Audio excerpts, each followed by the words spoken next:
of an extremely serious kind. And I'm still working on recovery, but slowly making progress. And so that's we'll have that out of the way with it. Except that it took me. The nightmare occurred at 8 o'clock yesterday morning, and I shut off the lights to give up on it 3 o'clock this morning. So it was 5 hours short of 24 hours just staring at that thing. But you know, two things I wanted to share with you that I hope we can hear together. Should be able to. The first is the Morse code signal that I picked up last week. Now, it's a very interesting thing. We were just talking about it, and I just found out today that Nokia, which is the cell phone that I use, has a slogan, and their slogan is connecting people. Okay? And it starts to bring some logic back into what happened.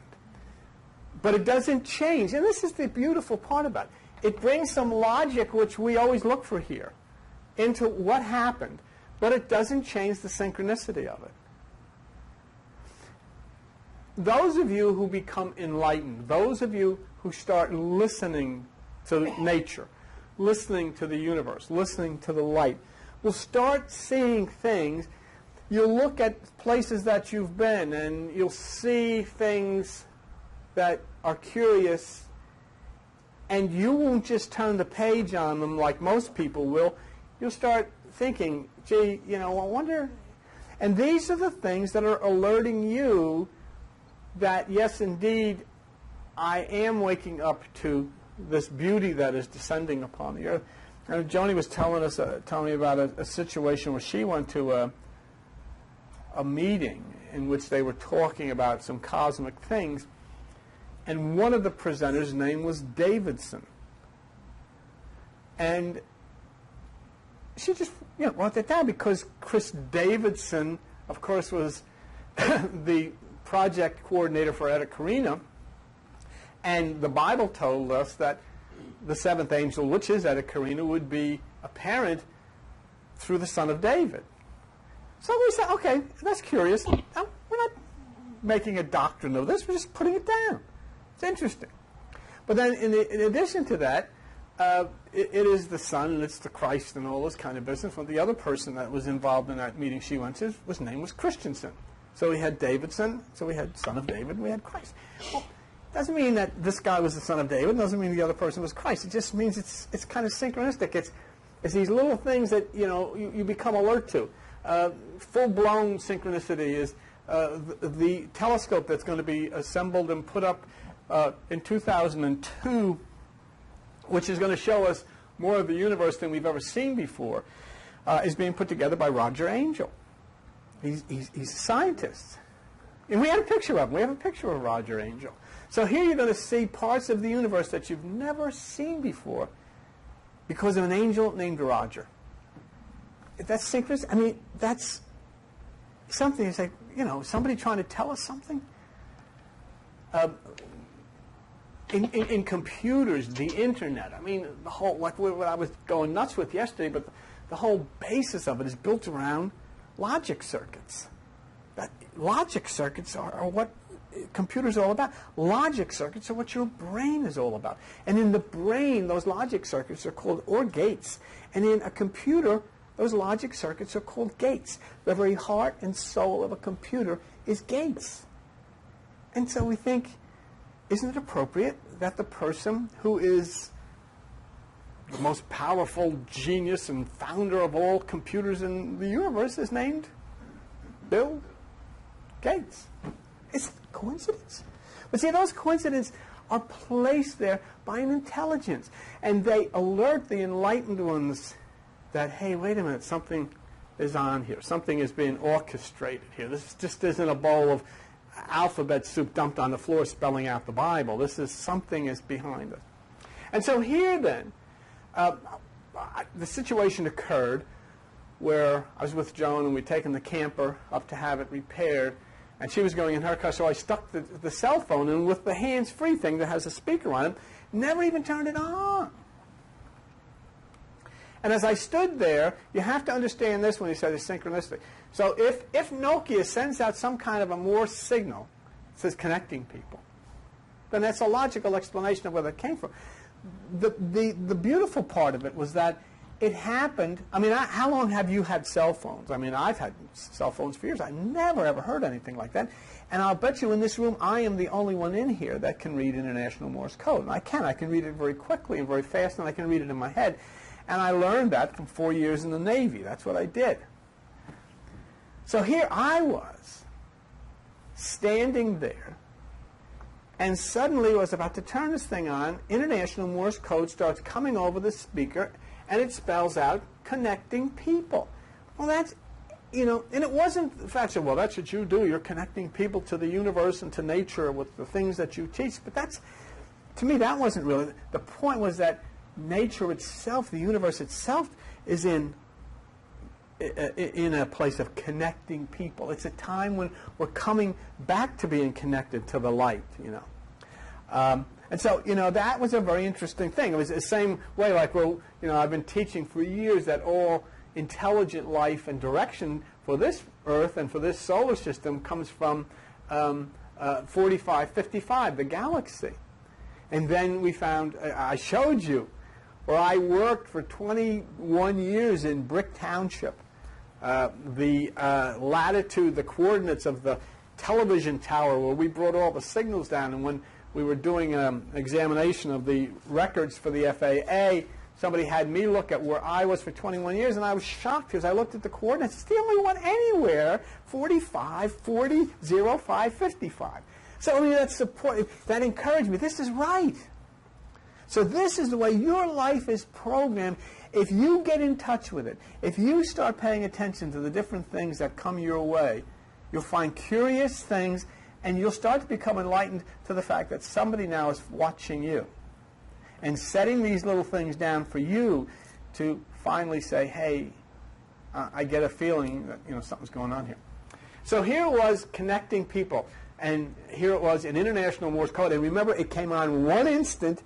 The whole thing was a few seconds, and it just turned on when I turned it, when I was there, and I was probably maybe one of the very few in the town that could read it. But I want you to hear what it sounded like yourself and why it was such a shocker to me when I recorded it.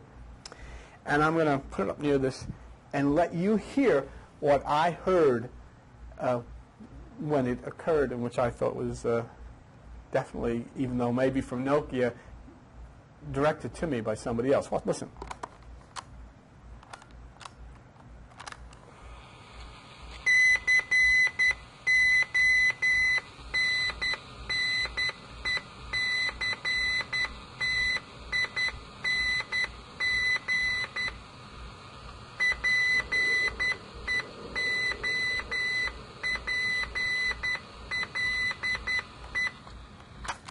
And that was it. And it stopped, and then that was the end of it. Never heard any more. But it said connecting people. And I mean, forget Nokia. I was convinced, you know. Because here's the point. The point was there was nobody else around would be able to know what that said. If you heard that, you would know what that meant. And that's what it meant. So that to me was curious and interesting. And I wanted to share that with you. And the next thing I wanted to show you, and we only have one overhead today because we're going on vacation, and plus the fact that I was over my head yesterday in all kinds of nightmares, so I didn't make overhead. We only have one overhead today. And it's overhead 475, and I wanted to show it to you because it's really interesting. And it's from CNN.com. Space like Earth has melodic dawn chorus. Is this great? August the 17th. Stanger CNN. On Earth, tuneful chirps and peeps announce the beginning of each day. You wake up, you know, and you hear the birds, you know. In nearby space, an uncannily similar chorus erupts, each dawn expressed by electrons instead of birds. Is this? Huh? Of course, space is a vacuum in which nothing can be heard, but scientists analyzing radio signals from a fleet of satellites have picked up tones in the mornings that resemble the sounds of songbirds. The dawn chorus is thought to be the work of highly energetic electrons ensnared in the earth. Scientists have heard the signals before, but only on... The chorus is detected most on the Earth's morning side, but it is not clear why. And I want you to hear, and you can't really hear too much. It sounds like birds. I can't, too, of course. But it's interesting, and I recorded it, and you might want to hear it. This is what, they're probably hearing better, but it only happens every morning. And it goes.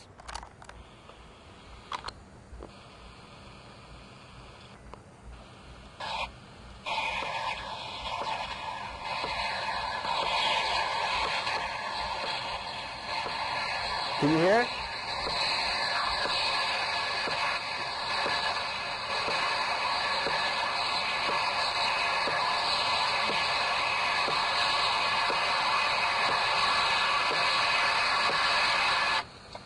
So you did. I mean, it's really hard for us to discern it, but there's, to them, it's like, they can hear some chirping in it. But I want to bring something to your attention. That this chirping every morning is from electrons. And it's a chorus. Now, what are electrons? Electrons become photons, which are light particles which come to the Earth on an angle. They are angles of light, which are messenger particles. And this is what I want to spend more time on when I get back here, because suddenly we're finding, are these the angels, the chorus of angels talked about in the Bible? Suddenly there was a heavenly host singing and praising God. Are these the angels of light that are singing? We know that electrons make wave offerings. We know from physics that an electron will vibrate and make a wave offering down to the Earth, waiting for somebody down here to vibrate an electron, which happens in the pineal gland. And when it does, the wave offering is accepted and the two join together. We know that occurs. But now, and also as they become photons and descend to the Earth and enter within us, are they the chorus of angels that we read about in the Bible? Angels of light, messengers. And we read in the scriptures about angelic choruses, heavenly choirs. Heavenly choirs. And look at how NASA describes it, the chorus. And what are they? They're angels of light. And the Bible talks about the heavenly choir of angels of light. You see? There's an explanation for everything. And it doesn't take away, it just allows you to understand the mythology that's in the Bible so that you realize the symbols in there mean something real, so you can become an active participant with nature and with God. How amazing that this choir of angels, or angels of light, breaks out in song at the breaking of the dawn. We'll speak more about heavenly angelic choirs, and we want to spend more time with that. But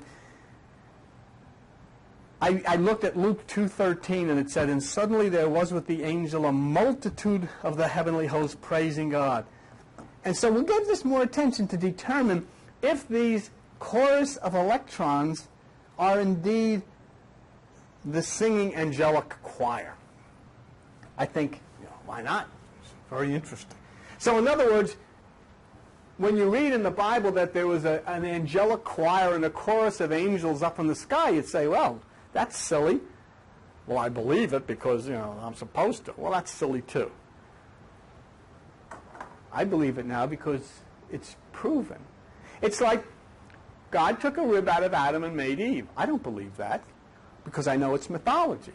But if you take an electron out of an atom, you've now created a positive ion, and if you take that electron and put it into another atom, you've created a negative ion.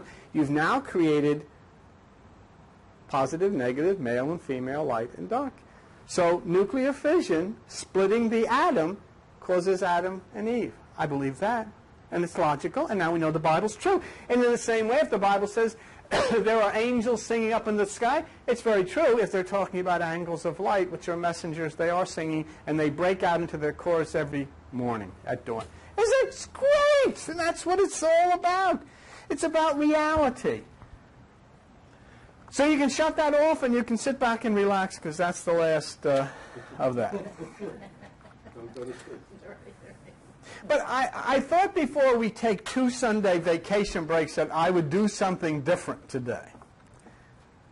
And one of the more interesting thing for me is speaking to you. You know, we'll stop out in the store in the back and we'll talk and we'll exchange ideas, and that's very helpful.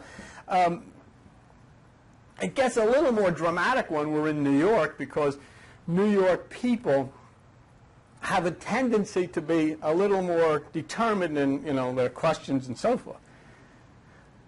But taking questions from you and directions to think on new things and rethink on old things is very helpful to all of us. That's where I have such a serious problem with religion.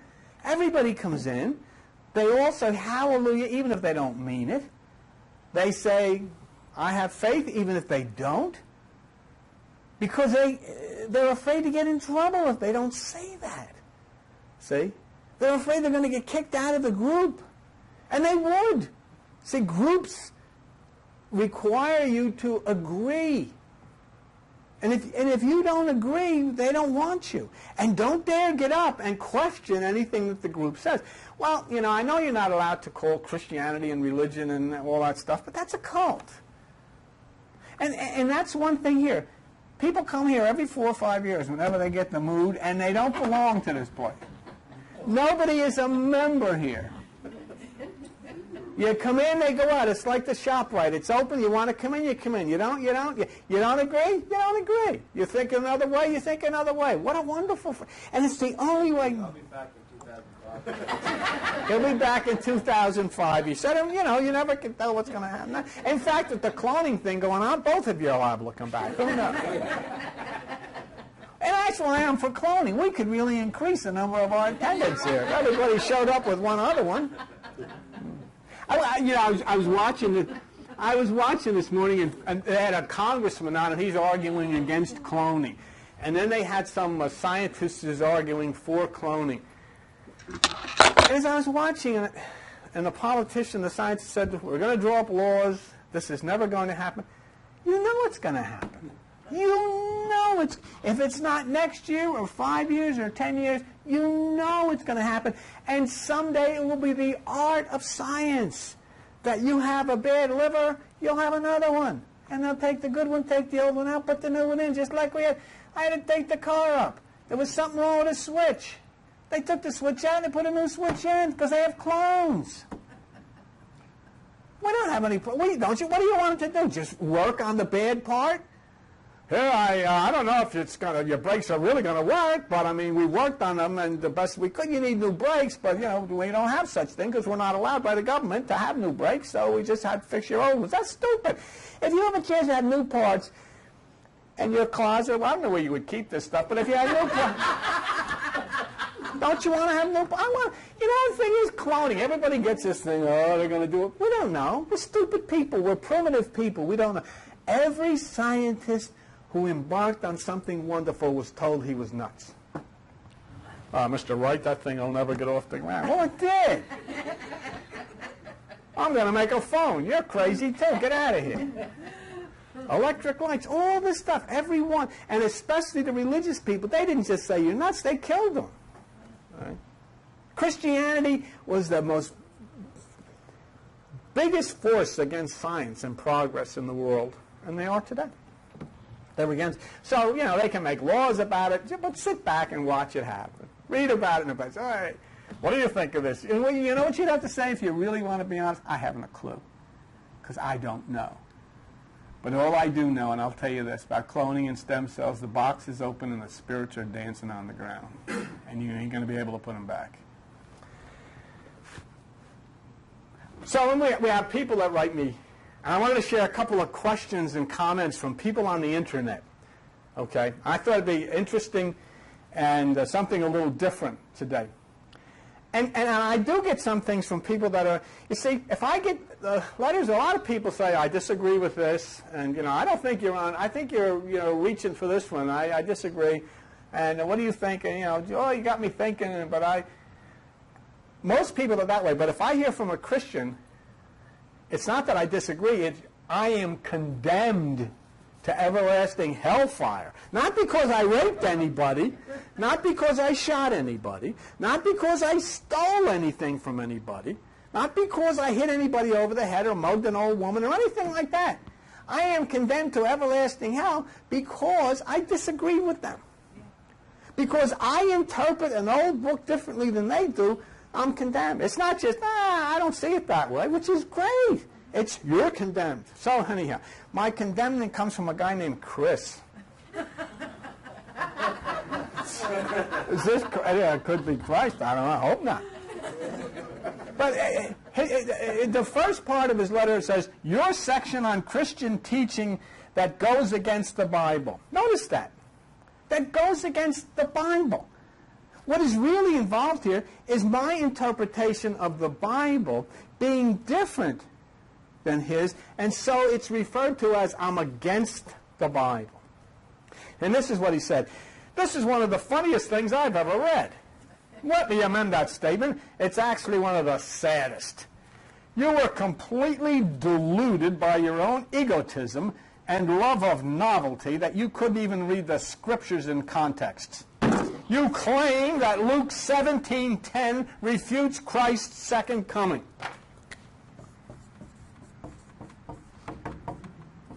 So I wrote him back on that one. I said, sorry, you have the wrong scripture. It's Luke 17:20. The kingdom comes not with observation. That's what it says, and that's what it means. The kingdom is a matter of consciousness. Jesus said the kingdom is within. Luke 17:21. And so then Chris comes back. Not only do you miss the point of his statement that God's kingdom isn't built with human hands, but by the power of the Spirit within hearts that are yielded, but also neglected Christ's promise to return, John 1:5, 21:22, Acts 6:1, 6, 7, as well as the epistolatory evidence of a clear belief on an imminent parousia, whatever, I don't know what that is, return. I got an epistolatory belief on a parousia, which sounds obscene, but I'll have to look at it. But my answer was, I agree that Christ returns, but not in a physical form. That's what the scripture means. No one is suggesting Christ does not return, but the Bible is very clear that it is not physical and will not be seen physically. And he comes back, it's ludicrous. You're printing a partial verses of Scripture in complete abandonment, or is it merely ignorance out of the context? Reading within 2 or 3 verses of any of your supposed proof text shows you are completely out of line with what the Bible teaches. I could go on and show how you've ignored the clear teaching of Scripture and twisted God's words to your own ends, and will gladly do so. But there is more pressing problems in your, get this one, theology/astrology. And then I simply said, have I committed a mortal sin because I interpret the Scriptures differently than you do? Nay, nay, I said. And that's what the whole thing is about. I mean, we're not talking about here that I've shot anybody. I just disagree. I mean, I just see it differently. I interpret it a little differently. Then he says, there is not a star in the heavens that is God. You have committed the classic error of Romans 1:22-23 of exchanging the created for the Creator. You ignore the Scripture's clear teachings that God is Spirit and that the stars are only in the heavens as a sign to man of God's power. You disobey God Almighty in bowing down to a created object. You, sir, are a first-class idolater. Oh, of all things, that's one thing you're not. Oh, I know. But I wrote back and I said, you totally missed the point. I suggested that the writers of the Scripture were pointing to a nebula, Eta Carina, which is the brightest light in the universe, and cannot be looked upon by man as a sign of God. Of course, God is not a star. But God's representation in this sense is related by the writers, and I feel strongly they were pointing to the bright light Eta Carina. That is the way symbolic passages were written, using celestial bodies as representation of divinity. And then he ends this and says, I tell you this that you may wake up from your sin. Now get that, remember, my sin was just reading and interpreting words. That was my sin. See? This goes right back to why Giovanni Bruno was killed by religion, why Copernicus had his books taken away from him, while Galileo was put in jail, why René Descartes was unable to release his laws of refraction and reflection and light, the laws of the principles of light, because these people think if you interpret differently than them, you are committing a sin. Not that they disagree with you, you're sinning because you don't see it the way. And what's the sin here? It's not that you disagree with God, I disagree with them. Right? I tell you this, that you may wake up to your sin and listen to the Holy Spirit's conviction. You stand judged and condemned before a holy God. Pray that he has mercy on your soul and opens your eyes to the truth of his word. So I said, Chris, because I interpret Scripture differently, doesn't make either of us bad or lost people. Please lighten up and allow me to see things the way I see them as I allow you to see things the way you do. It's an ancient book, much of which is symbolic, and it is quite reasonable for people outside of cults to see things differently in their interpretation. But, you know, I had to share that with you because I was just taken by the fact that once you get into a group and you become part of that group, it becomes so ingrained in you that if anybody dares disagree with you and the group, they are in sin. Now, why this becomes so terrible is it's okay for one thing. Chris thinks I'm in sin and I'm condemned because I disagree with him. But if you get this on a larger level, and one of the groups is the Protestants and the other is the Catholics, and they happen to be in Ireland, they go a little further. It's not only sin, it turns out to be war. And they'll blow your head off. And if you get a situation which is on the verge of a cataclysmic war right now between Israel and Palestine, it's all based on differences of opinions because the Jews came through the Bible and said God told them to take the land away from the Arabs. And then the Arabs found a God in a cave, and he said, you remember that land the Jews took? Get it back. And I'll never forget, there was a fellow that was a Sufi Muslim, and he said that was the basis of the whole thing. He says, Bill, he says, your side, Christians, Jews, you say that your God said take the land from us Arabs. And we just wanted to tell you that our God sent a telegram, said, hey, get it back. And that's the way it's been. But there's the problem. But once you come out and separate yourself from Christianity, from Judaism, from Muslims, and all of that stuff, and you become a person, and you commune with that which is the light, then you're not part of that anymore. You can object, you can change, you can have a different of opinion, and you can discuss things on the basis of intelligence, reason, science, and God, and how you see things, not how somebody up here sees things, not how some group decides they see. Yeah, I mean, you know, I really shake. Sometimes I have to go to weddings or funerals, or go into these churches, and they all stand up at the same time, and they all sit down at the same time, and I have to get out. I can't deal with that. Because I can't be part of a thing that people do automatically because somebody says you must. Well, here's one from a guy named Steve. And Steve says, thanks for your continuing efforts. I have limited time for responses to this sort of thing, but here it is for what it's worth. My estimation is that experimenting on aborted or harvested embryos is immoral, for lack of a better term. But I want you to understand something. Steve didn't say I was condemned or you're going to hell. He just has an opinion. And, you know, his opinion is fine. And all manner of malfeasance is likely if mere men are given license to treat life in such cavalier fashion. And my response to him was, I really do not see anything cavalier about using cells the size of a pencil point to heal Alzheimer's and diabetes and all manner of terrible diseases. I mean, you know, to me, maybe it'll work, maybe it won't, but, you know, the box is open and it's now time to look and see what will happen. But, I mean, these are not people that are cavalier fooling with life. They're trying to heal. I watched Ronald Reagan's daughter passed away from a cancer, and this man couldn't even go to the funeral. His wife was there, and she has pleaded with people. I mean, you know, as soon as you live with somebody in your house who suffers, then you realize I'm not taking the life of a baby. I'm taking a cell that hasn't become a baby yet. It hasn't received its instruction. Those cells in that dish have not received their instructions as to what they're going to become. They don't become babies, they become body parts, see? They haven't received their instructions yet. And so it's removed. You're removing, I mean, it's like a house. Nobody's moved into the house yet.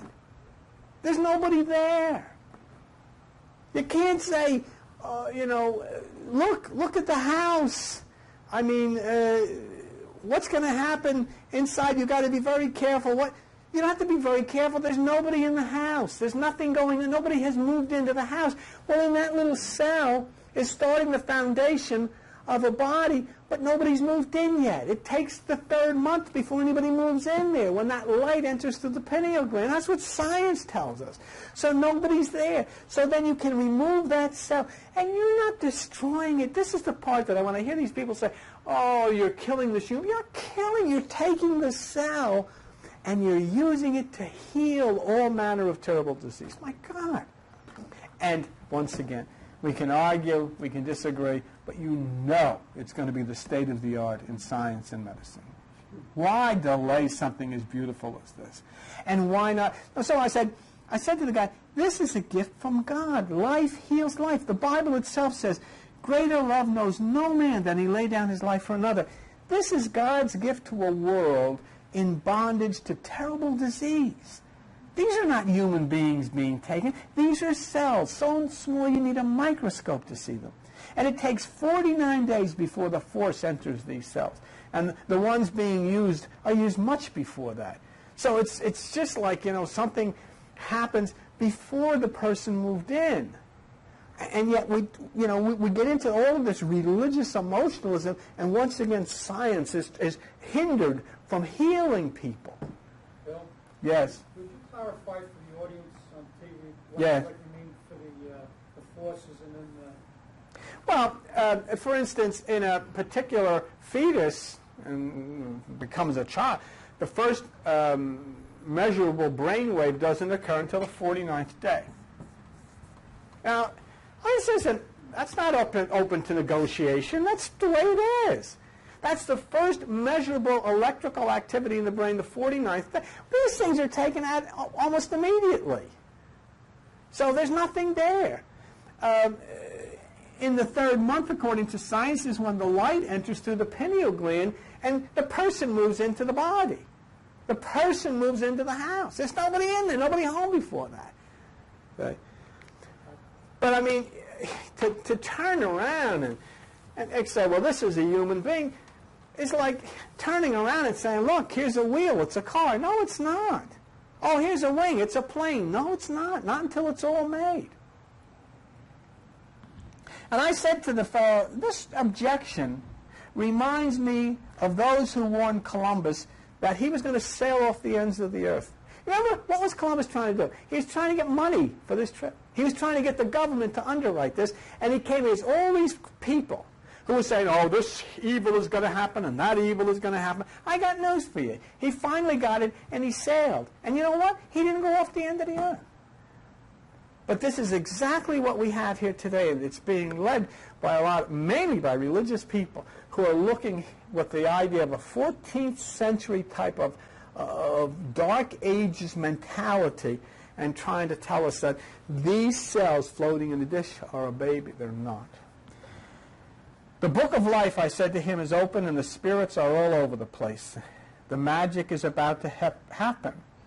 and the wonderful healings are about to take place. And then he makes another comment. Steve makes another comment that's really interesting, and I think opens this up. He says, I have to agree, however, that stem cells present an intriguing avenue for research with possible benefits of enormous magnitude. I am forced to think of my own brother, whose hope to continue in this life rests on the grace of God and the provision of a suitable donor for his upcoming heart-lung transplant.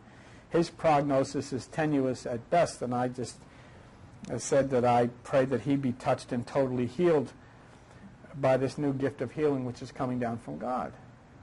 You see? And so there is a chance you can take a position, but when it affects you and your family, there is then, gee, maybe something could come.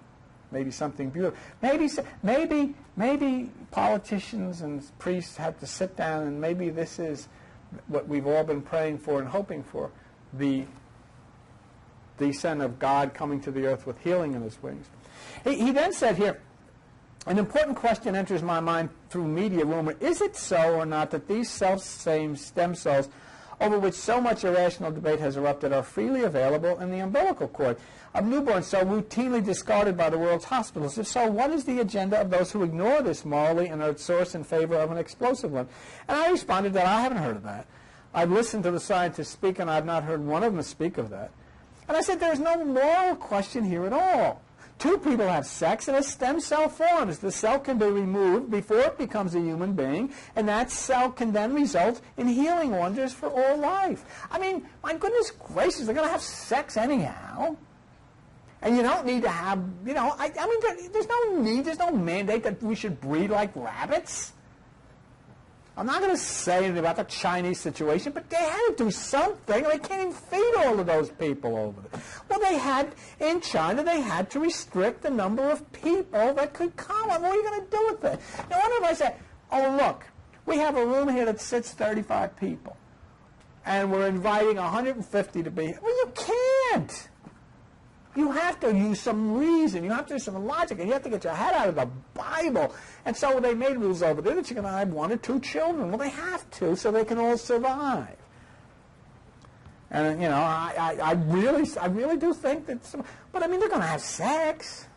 So you know, you think the Chinese are not going to be doing this stuff? Of course they are. Bill, Yes. is there any truth to I don't know if it's a myth or not, but the Chinese actually killed the second child or drowned it?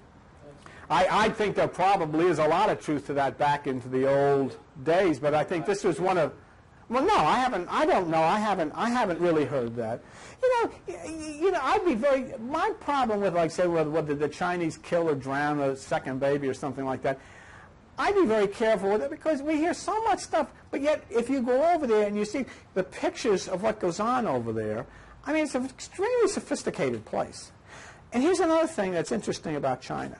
You go in, do you know what would happen if China stopped tomorrow? You'd have to close every store in the United States down. There is nothing that is made anywhere that's not made in China. You can't find anything. You go. What I want you to do for you, go into a store and pick up and look at the bottom of everything. In fact, the only thing, I got so discouraged that everything's made in China. There was nothing, one thing in the store. So I find, oh, Mickey Mouse, thank God, there's something. Disneyland, Florida, I picked it up, made in China. Then I looked over, there's Jesus on the cross. Picked it up, made in China. So, I mean, you know, you can hear things about this, but what they've tried to do is get people to the point of saying, hey, look, you know, you can't have all these babies because there's no room for these. I mean, you're hundreds of billions of people, and they're all starving to death. And so what they tried to do is say, everybody should have a place, everybody should have a job, everybody should have some fun, but there's no room. So, I mean, I can't say whether that could have been. I can't say, you know, but I certainly don't know that that's a policy of the government, or I'm sure other governments would have been all over it. I know that stuff has happened in the past, but I haven't heard that, and I certainly, you know, I follow CNN and all these different news things, but I have never seen that. You know, but I'll tell you, I'll tell you what I've seen. You know, sometimes driving in parts of this country where people breed more than they should, and you can see kids all over the place, and they're living in squalor, horrors. So, I mean, there should be, I think there should be a little rational planning about, how you're going to have children and bring them up, and not just, everybody. It's like Woody Woodbury. I remember he had a story one time when he was driving a bus, he said, and the lady got on with 3 sets of twins, and he said, oh my God, lady, do you always have twins? And she says, no, hundreds of times we don't get anything. Well, I mean, you don't have to have babies every time. But that's one of the rules of to say, you got to have babies all the time. You've got to take care of them. You've got to feed them, and children have a right. Children have a right to live in a decent place and not just be bred like. Well, I don't know, but here's the next one that comes from Rosemary. This is from this is from Rosemary. Bill, I keep thinking that the world's elite are the world management team, and they are the master geneticists of old. So where's this all taking us? And my response was, this is taking us away from them, from the world management team.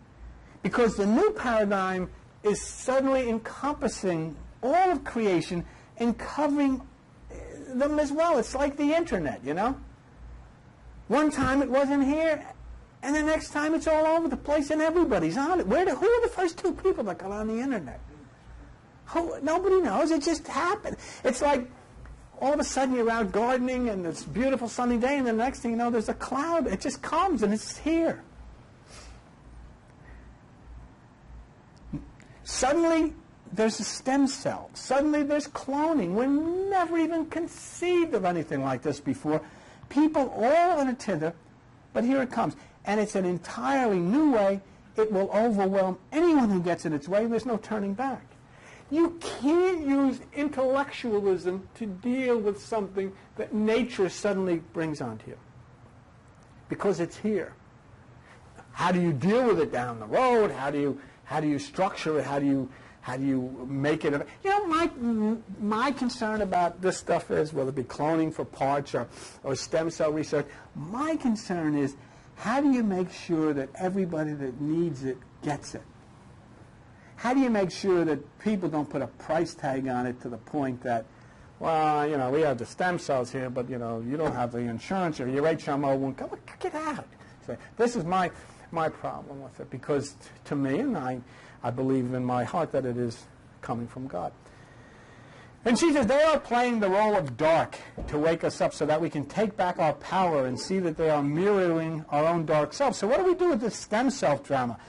Some of us can see through the veils and others cannot. And my answer to that was, we don't have to do anything. There are actually light beings who have taken on physical clothes and will be in key positions to make these things flow. Just observe it. And even that, when you tell them, I say to them, there are light beings who take on physical clothes. That sounds like, it shouldn't be quite as difficult for people to accept as it was a few years ago, because science is showing to us that light and traveling at a particular speed can suddenly materialize, can suddenly take on physical forms, and then change its speed and dematerialize. That's not something out of Flash Gordon anymore. That's or Star Trek. That's true.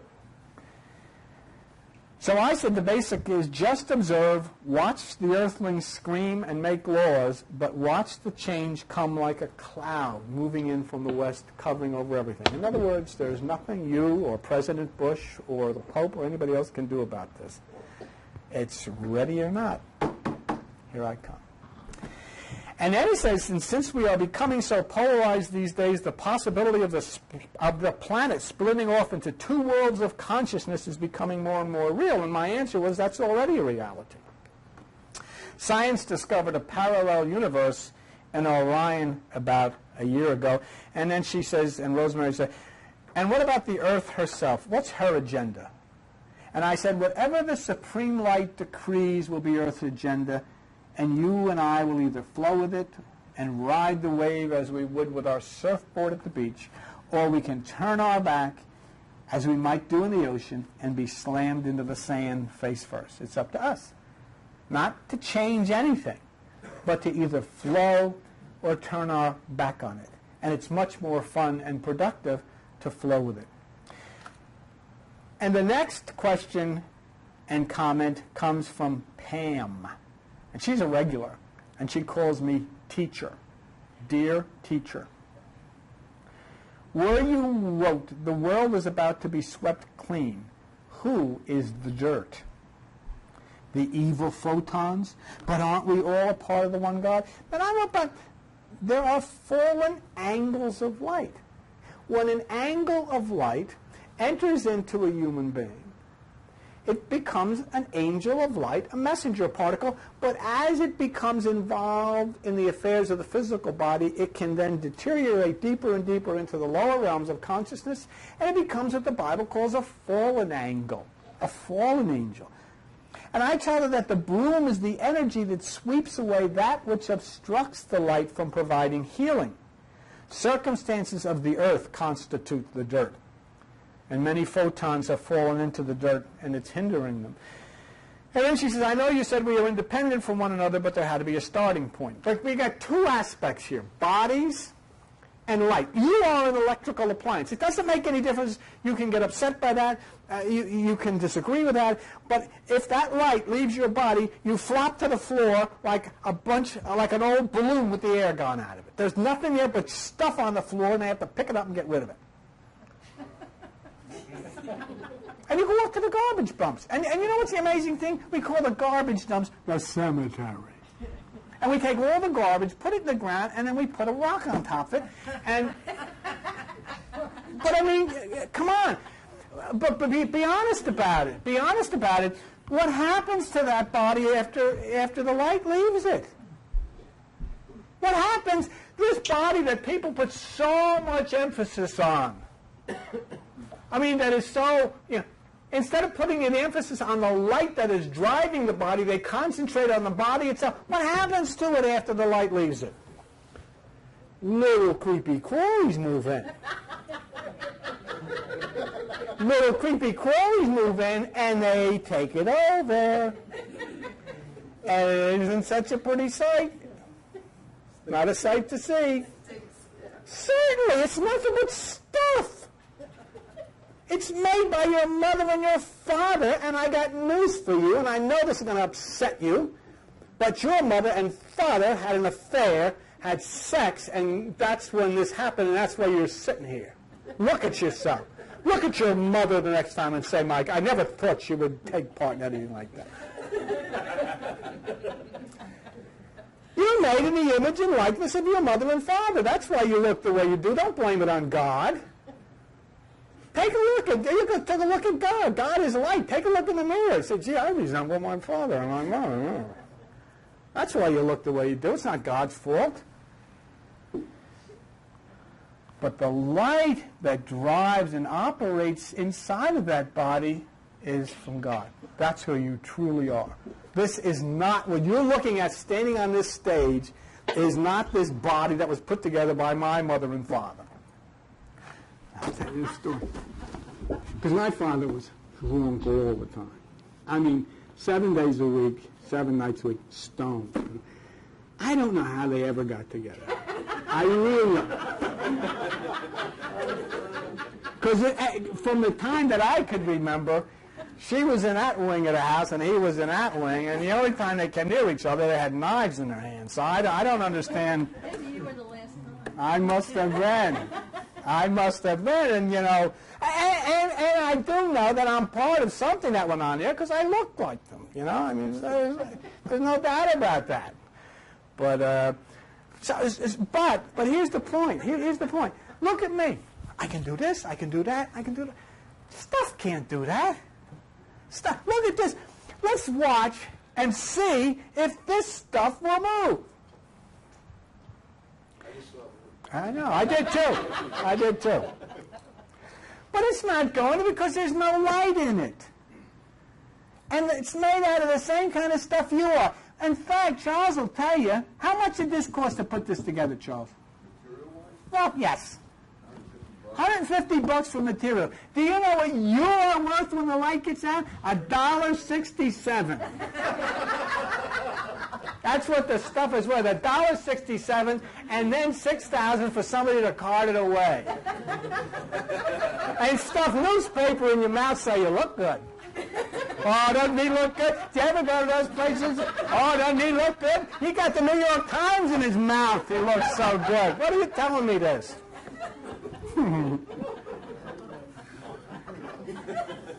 Huh. You're pretty good today. Yeah, because he didn't sleep last night, right?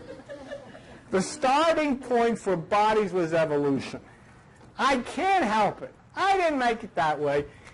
There's a little thing started in the water, and then it got involved with some other little thing that had some other things on it. The next thing you know, it had stuff on it, and then it worked its way. It's walking out of the water. It's coming out. It's doing stuff like this. It gets involved with some other thing. It's going up trees and all that, and it winds up, and it's eating peanuts, and then it's eating bananas, and then bingo, here you are, and that's the way it is. You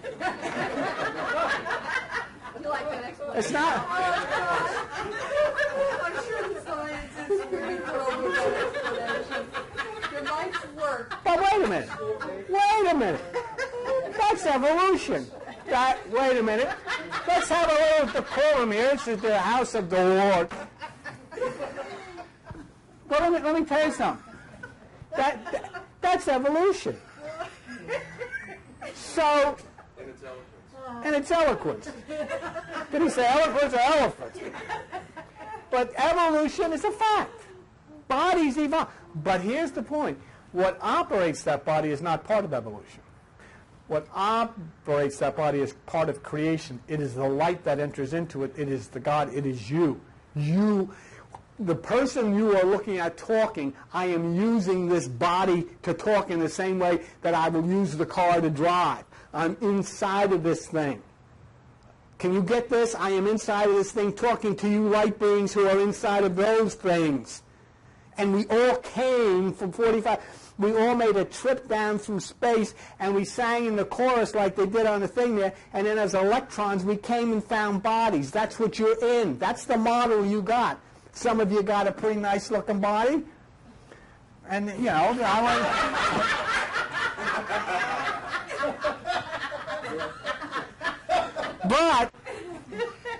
and so what do we have? If people say, I believe in evolution. And they say, no, I believe in creation. The stupid things, both are absolutely true. The body evolves, but the light that enters the body was created.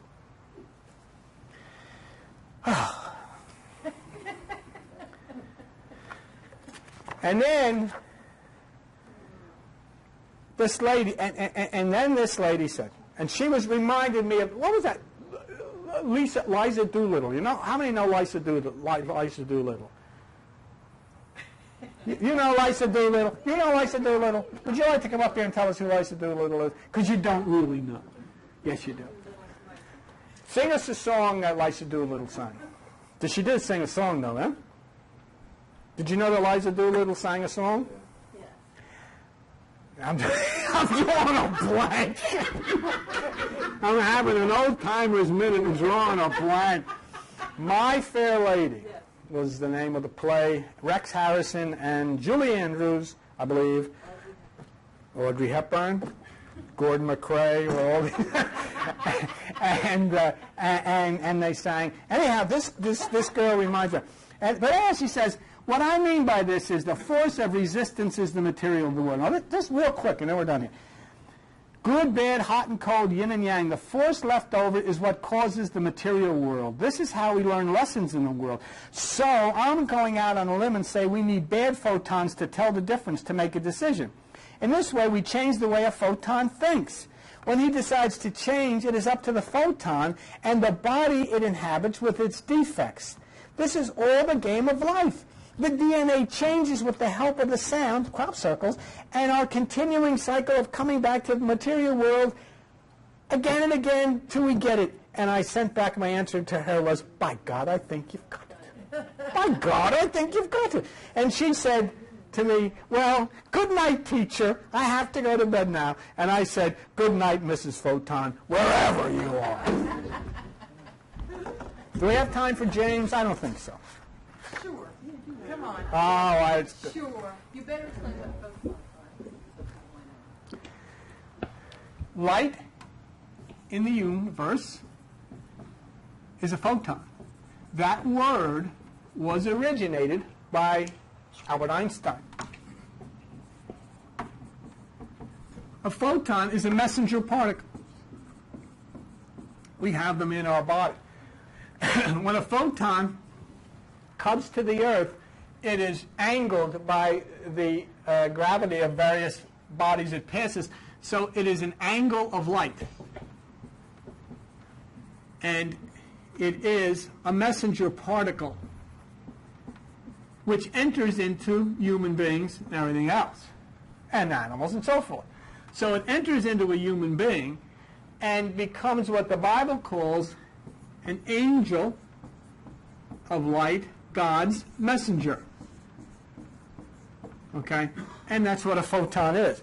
And when the body is ready to dump, it's done, the photon leaves the body. But the photon's entire existence, and there are different kinds of photons, but this photon's entire existence is spent searching for bodies. And so when it leaves the body, the photon will then make a wave offering. Okay? And it then waits until it receives from another electron on the Earth a wave offering, and then the two get together. What's interesting about this is that wave offering in the Bible, in the book of Deuteronomy, I believe it is, must occur on the 49th day, 7 Sabbaths, 49th day. And the first wave offering, if you would, first tracing of any type of wave activity in the fetus brain is on the 49th day. So that's basically what a photon is. A photon is what you are. You're not Italian. You're not. You're a photon. You are an angle of light inside of this body. When this body has to go to the junkyard, you go out and you'll get another body, and it'll be something else. But here's the one for James, and then we'll get out of here. I would like to say how much I appreciate that you responded to my mail. May I ask if your conception to all of this on the whole is just to have the facts published so that people may see and rethink, or just to have fun with research? And I said, no, I don't have fun. I reach for a change of earth thinking, and I feel it will be more readily acceptable if people are prepared and understand. And then he says, it may sound funny, but I'm wondering about something that we take for a reality, which is really a fake, that the state has to be set up in Jerusalem in the last century, has called itself, or is known as the State of Israel. From my point of view, from what I've read in the Bible, Israel is preparing to meet with God, and the Gentiles prepare for war. Should we continue to believe that these people who have been restored by the nations are really the chosen of God, or should we accept the words of the Bible that says, woe be unto them that call themselves Jews and are not? Maybe people nowadays don't consider the Bible anymore as a holy book. Do you? I said not holy per se, but a book of tremendous implications through the medium of Greek mythology. The understanding of anatomy and its relationship to astronomy is what the Bible is all about. And remember something now. The Old Testament of the Bible became a Greek document in 300 BC, and the entire New Testament is totally Greek, so it's Greek mythology. And I said, as far as Israel and Jerusalem is concerned, in the Bible it says that Jerusalem, which now is in bondage, but Jerusalem, which is above, is free and is the mother of us all. Thus, the Bible states in clear terms that the true Jerusalem is the place of higher consciousness, the place of the light connecting to that which is the light coming down from above. The Bible also is very clear in stating that a Jew is one inwardly.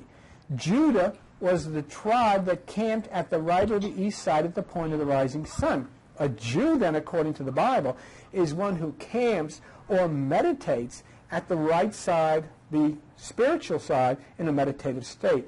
It is quite interesting, but the Scriptures go to lengths to discourage a literal reading. So there was one other, but I won't. I don't want to take any more time. But this is one of the reasons that it takes me a long time. I am backed up about 350 emails right now, and they come in every day. And I'm not being critical of that. I'm extremely grateful, because all I've ever asked out of this was an opportunity to share these things and discuss them. But it does, as you can see, it takes a long time when you have to sit with each email, and never do I take an email. Now we're moving very, very close. I think we're just about 132,000 visitors to our website. And every single person who has ever sent an email, I answer personally, and I try to respond, and I take my time with it. But it does it does take a long time, and if you do right, then I would hope you would be understand that. But it is wonderful to be able to share these things, and it is wonderful to be able to do what we do here and provide scientific documentation. And I'll say this again, and I'll say it here. Never, ever, ever have you ever come into this place and ever heard me saying anything that we have not used non-New Age, non-religious, but scientific and credible documentation to prove the statement that was made. And I think that is important if I am to respect your intelligence and your need not to be swallowed up in a lot of stuff and a lot of quote-unquote faith, but in fact. So that's that. Okay, so then